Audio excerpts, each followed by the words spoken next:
अस्सलाम वालेकुम। आप देख रहे हैं सीक एजुकेशन विद सागर और मैं हूं समीर सागर। पीएसटी और जेईएसटी प्रिपरेशन सीरीज़ का आज हमारा जो है वो चौथा वीडियो है। इससे पहले हमने क्लास 4, 5, 6 की जो है वो साइंस को कवर किया है। इस वीडियो में हम क्लास 7 की साइंस को कवर करेंगे और इसके बाद जो वीडियो होगा वो लास्ट वीडियो होगा इस सीरीज़ का, क्योंकि 8 क्लास तक जो है वो पीएचडी के लिए गवर्नमेंट ने सिलेबस बताया है।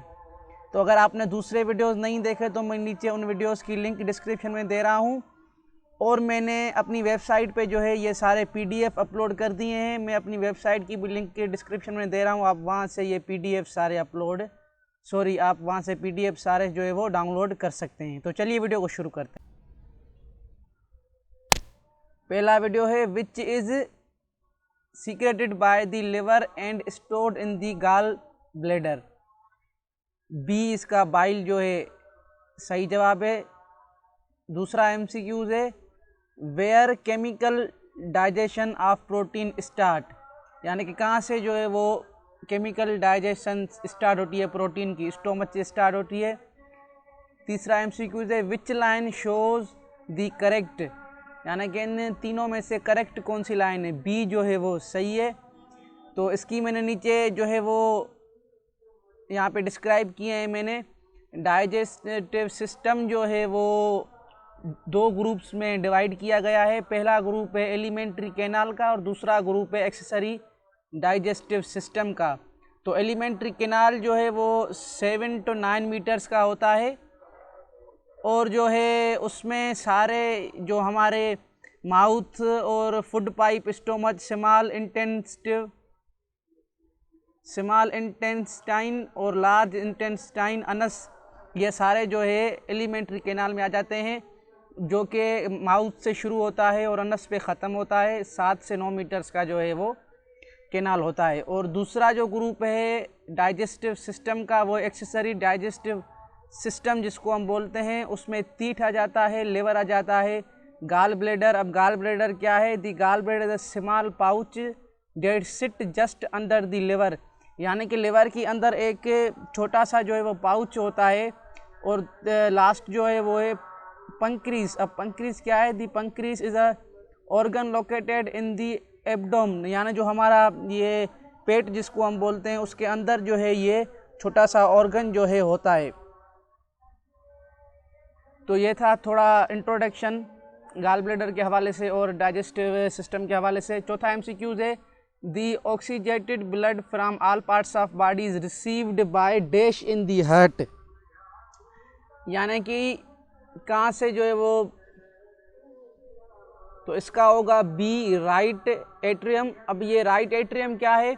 हार्ट्स में जो है वो 2 जो है वो हम उसको कह सकते हैं छोटी सी बोतल नमूने होती है, जिसको हम राइट एट्रियम और लेफ़्ट एट्रियम जो है बोलते हैं।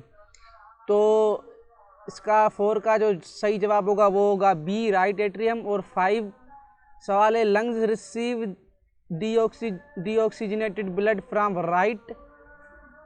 5वां सवाल है lungs receive deoxygenated blood from heart through dash atrium, left atrium, यानी कि जो हार्ट में 2 यानी कि ट्यूब के टाइप होती हैं जिसको हम एट्रियम बोलते हैं। तो राइट एट्रियम क्या करता है? वो सारी बॉडी को जो है वो ब्लड प्रोवाइड करता है, और लेफ़्ट एट्रियम क्या करता है? वो जस्ट जो है लंग्स से जो है वो जो है जस्ट लंग्स को जो है वो ब्लड प्रोवाइड करता है। तो छठा सवाल है force applied by leaf cell to drag water from roots is known as transpiration. Transpiration क्या है? It is a process of water take place through continuous tube in root stem and leaves, यानी कि ये एक process है जिसके ज़रिए जो है वो स्टीम, लीव्स और रूट्स वगैरह जो है वो वाटर जो है वो ऑब्जर्व करते हैं। 7वां सवाल है the process by which living organisms increase their is known as reproduction, यानी कि बोल रहे हैं वो कौन सा प्रोसेस है जिसके ज़रिए लिविंग ऑर्गेनिज्म जो है वो इंक्रीज होते हैं, उसको हम रिप्रोडक्शन सिस्टम बोलते हैं। 8वां क्वेश्चन है the type of reproduction in which 2 parent of different sexes are involved in is known as sexual. तो दो टाइप्स होती हैं, सेक्सुअल और सेक्सुअल होती हैं। सेक्सुअल जो है वो प्लांट्स में पाई जाती है और सेक्सुअल जो है वो एनिमल और ह्यूमंस में जो है वो पाई जाती है। 9 है zygote form after the fusion of different, तो इसका जवाब होगा ए एम्ब्रियो। 10वां सवाल है pollen grain are microscopic structure located in anther, इसका ए जो है वो सही होगा। 11वां सवाल है the dash produce sperm in flower stamen, B जो है इसका सही जवाब होगा। 12वां है the female reproduction part of flower is called pistil. अब यहाँ पे मैंने जो है 11वें और 12वें सवाल को थोड़ा सा डिस्क्राइब करने के लिए मैंने यहाँ पे ये तस्वीर लगाई है। तो जो फीमेल रिप्रोडक्शन पार्ट होता है उसको हम पिस्टिल बोलते हैं। पिस्टिल में स्टेगमा आ जाता है, स्टाइल आ जाता है, ओवेरी आ जाता है और ओव्यूल आ जाता है। तो ये जो येलो कलर का यहाँ पे आप देख रहे हैं, ये जो है फीमेल रिप्रोडक्शन जो है वो ऑर्गन है प्लांट में, और जो मेल रिप्रोडक्शन या जो है वो पार्ट है उसको हम बोलते हैं स्टेमेन। तो स्टेमेन में जो है वो ये जो दो आप देख रहे हैं जहाँ पे ये मेरा कर्सर है, ये जो है मेल जो है वो रिप्रोडक्शन पार्ट कहलाता है प्लांट्स का। तो 13वां सवाल है the interaction of living organism with each other and with environment is called ecology, a जो है इसका सही होगा।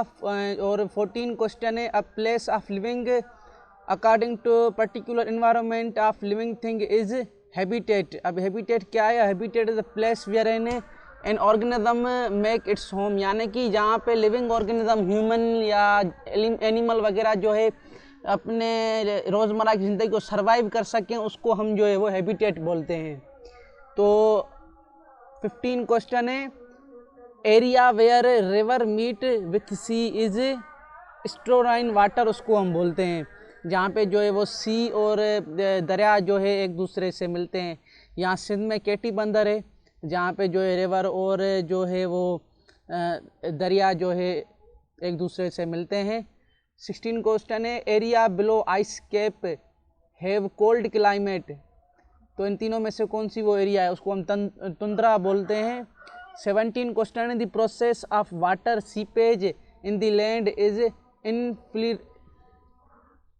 तो इसका होगा ए इन्फ्लिरेशन, यानी कि ये बोल रहा है जहाँ पे लैंड भी हो और जिसको हम बोलते हैं कि एक किस्म की दलदल होती है जहाँ पे जो है वो प्लांट्स भी होते हैं और पानी भी होता है, यानी कि मिक्सिंग होती है दोनों चीज़ों की।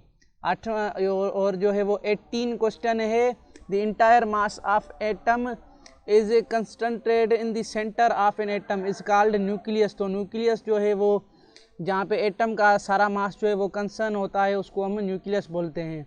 19 क्वेश्चन है atomic mass is combination of dash and dash, यानी कि एटॉमिक मास जो है किसी भी एलिमेंट का वो किन दो चीज़ों का जो है वो कॉम्बिनेशन है, वो प्रोटॉन और न्यूट्रॉन का कॉम्बिनेशन होता है। जैसे फॉर एग्जांपल अगर किसी का जो है वो एटॉमिक नंबर 32 है तो उसका मास नंबर 32 होगा, जो है वो 16 प्रोटॉन और 16 न्यूट्रॉन हो गए। तो 20 क्वेश्चन है melting point of ice cream is dash change, melting point of ice cream को हम फिजिकल चेंज बोलते हैं। और 21 सवाल है केमिकल चेंज जो है वो इरिवर्सिबल होती है, वो रिवर्स जो है हम नहीं कर सकते एक बार जो है न्यू सब्सटेंस में आ गई तो। 22 क्वेश्चन है what is produce when fuel is burned, carbon dioxide produce होता है। 23 है burning of would is dash change, burning of would जो है वो केमिकल चेंज है क्योंकि हम उसको जो है वो इरिवर्सिबल यानी कि उसको जो है हम रिवर्स जो है नहीं कर सकते, जो है पहले की जो उसकी शेप थी उसमें। 24 क्वेश्चन है sound wave travel in solvents through transfer waves. 25 question solid sound waves are in transfer waves form. और 26 है in liquid and gases dash waves travels through, तो लिक्विड और गैसेस में जो है वो जो वेव्स हैं वो लॉन्गिट्यूडनल होती है और सॉलिड में और सॉल्वेंट्स में जो है वो ट्रांसफर जो है वो वेव्स जो है वो ट्रेवल करती हैं। 27 क्वेश्चन है वेवलेंथ सैम्पल जो है वो कौन सी है, तो वेवलेंथ की सैम्पल जो है वो लैम्डा है। 28 है normal human can hear 20 hertz to 20 K hertz, यानी कि 20,000 हर्ट्ज भी इसको हम बोल सकते हैं। 29 है साउंड ट्रेवल्स फास्टेस्ट इन, यानी कि साउंड किस में जो है वो ज़्यादा ट्रेवल करता है, वुड में। 30 question is circuit that provides only one path of the current is called series circuit, series circuit. और जो है 31 है the unit of potential difference, यानी कि वोल्टेज का यूनिट क्या है, वो है वोल्ट। पोटेंशियल डिफरेंस को हम वोल्टेज भी बोलते हैं। 32 है the unit of resistance is ohm. 33 है the scientist theory that describe the origin of universe is called big bang theory. 34 है stars are huge ball of mainly consist of hydrogen and helium. 35 है a galaxy is vast collection of star gas and dust. तो ये था आज के video के हवाले से। तो आज हमने जो है क्लास 7 की साइंस को कवर कर लिया। इंशाल्लाह आइंदा वीडियो में हम क्लास 8 की साइंस को कवर करेंगे, और जो है ये सीरीज़ हमारी साइंस सब्जेक्ट की जो है वो इंशाल्लाह आइंदा वाले वीडियो में जो है वो ख़त्म हो जाएगी। तो आप ये सारे PDF मेरी वेबसाइट से डाउनलोड कर सकते हैं। तब तक के लिए अपना ख्याल रखें, फिर मुलाकात होगी एक नए वीडियो के साथ। अल्लाह हाफिज़।